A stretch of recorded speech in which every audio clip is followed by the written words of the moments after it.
Жилдээ ганц удаа наадмаар бүх үздэг зарим хүмүүс бүх судлаач бүхий мэрэгчлүүдээс илүү мэдлэгтэй юм шиг айчилж мэдэмхэрч санаан зоргоороо шүүж энэ их бүхийхөө өвийнхөө үн цэнийг унгааж үгүйсгэж байхыг энэ зууны наадмаар илүү тод харлаа. Энэ жилийн түрүү бүх 10 дахь дархан авраг Батсүрийн 5-ын давны цолны ирэмбээр ам авсан байдлыг 48 настай хөгшүүн авлаа, аврага авлаа жуудаггүй юм.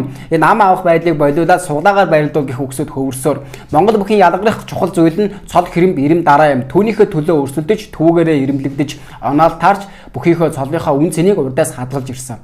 Тэглээж 57 настай төрийн наадамдаа шүүгсэн тохиолдол байдаг. Дараагийн зүйл нь барьц цаалах агшинд мэх хийж унгаалаа хүний адаг гэх юм. Баяр наадмын тухай хуулиндаа барилдаа өрнөж байхад засвал зогсоогоогүй үед барилдаанаа зогсоох өөрөлтөө өөрсдөө үндих зэрэгт мэх хийж унгаавал давсан тооц дахин барилдуулахгүй хэмээн заасан байдаг. Энэ дүрм дэлхийн бүх болох чөлөөт жудаа бүгд шиг адил үйлчдэг. Хэрэв Монгол тамирч яг энэ унаж байгаа үйлдэл шиг үйлдэл олимпийн тэмцээн дээр гаргаад ялагдвал эсрэг талын тамирчныг жудаггүй хүний адаг гэхүү эсвэл хариуцлагагүй байсан Монгол тамирчнаа хариуцлагагүй арчаагаар дуудах